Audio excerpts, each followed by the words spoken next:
Iglesia, Misión Liderazgo, Emanuel. Muy buenos días. Todo lo malo que sucede en la vida es muestra de una necesidad y es bueno que podamos entender y así determinar qué hacer. Para ello, recuerdo la historia de un profesor universitario que retó a sus alumnos con esta pregunta: ¿Dios creó todo lo que existe? Un estudiante contestó valiente: sí, lo hizo. ¿Dios creó todo? Sí señor, respondió el joven. El profesor contestó: si Dios creó todo, entonces Dios hizo al mal. Pues el mal existe, y bajo el precepto de que nuestras obras son un reflejo de nosotros mismos, entonces Dios es malo. El estudiante se quedó callado ante tal respuesta y el profesor, feliz, se jactaba de haber probado una vez más que la fe en Dios era un mito. Otro estudiante levantó su mano y dijo: ¿puedo hacer una pregunta, profesor? Por supuesto, respondió el profesor. El joven se puso de pie y preguntó: profesor, ¿existe el frío? ¿Qué pregunta es esa? Por supuesto que existe. ¿Acaso usted no ha tenido frío? El muchacho respondió: de hecho, señor, el frío no existe. Según las leyes de la física, lo que consideramos frío en realidad es ausencia de calor.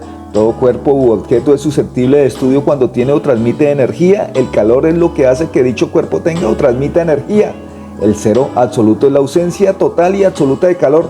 Todos los cuerpos se vuelven inertes, incapaces de reaccionar, pero el frío no existe. Hemos creado ese término para describir cómo nos sentimos si no tenemos calor. ¿Y existe la oscuridad?, continuó el estudiante. El profesor respondió: por supuesto. El estudiante contestó: nuevamente se equivoca, señor. La oscuridad tampoco existe. La oscuridad en realidad es la ausencia de luz. La luz se puede estudiar, la oscuridad no. Incluso existe el prisma de Níquel para descomponer la luz blanca en los varios colores en que está compuesta, con sus diferentes longitudes de onda. La oscuridad no existe. Un simple rayo de luz rasga las tinieblas e ilumina la superficie donde termina el haz de luz.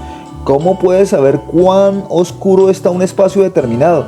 Con base en la cantidad de luz presente en ese espacio, dijo el profesor. No es así.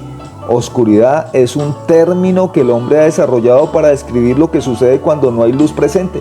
Finalmente el joven preguntó: señor, ¿existe el mal? El profesor respondió: por supuesto que existe. Como lo mencioné al principio, vemos violaciones, crímenes, violencia en todo el mundo. Esas cosas son del mal. A lo que el estudiante respondió: el mal no existe, señor, o al menos no existe por sí mismo. El mal es simplemente la ausencia de Dios. Es, al igual que en los casos anteriores, un término que el hombre ha creado para describir esa ausencia de Dios. Dios no creó el mal. No es como la fe o el amor, que existen, como existe el calor y la luz. El mal es el resultado de que la humanidad no tenga a Dios presente en sus corazones. Es como resulta el frío cuando no hay calor o la oscuridad cuando no hay luz. Entonces el profesor, después de asentar con la cabeza, se quedó callado. Este joven se llamaba Albert Einstein. Está muy claro que la maldad existe como resultado de la ausencia de Dios en nuestros corazones. Asimismo, podríamos decir que el pecado de nuestras acciones es la muestra de un faltante.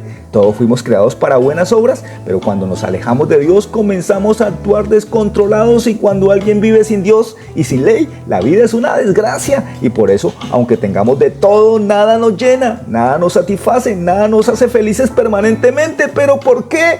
Porque separados de Dios no somos nada. Fuimos creados para estar unidos a Él, y cada vez que pecamos nos alejamos y más vacíos quedamos. Y por eso es que muchos fracasamos por el afán de mostrar al mundo todo lo que logramos. Sí, trabajemos, compremos, estudiemos, viajemos, pero sin nunca olvidar que si en todo lo anterior falta Dios, seguiremos vacíos. Oremos. Amado Padre Celestial, definitivamente sin ti la vida no es nada. Ahora hablo con los que reconocen que se sienten vacíos a pesar de tener muchas cosas. Di conmigo: amado Dios, gracias por enviar a Jesús a morir por mis pecados. Perdóname porque me he alejado de ti. Ayúdame a buscarte a ti más que lo que me ofrece la vida. Solo si te tengo a ti lo tengo todo. Tú eres mi mayor tesoro. En el nombre poderoso de Jesús. Amén. Bendiciones.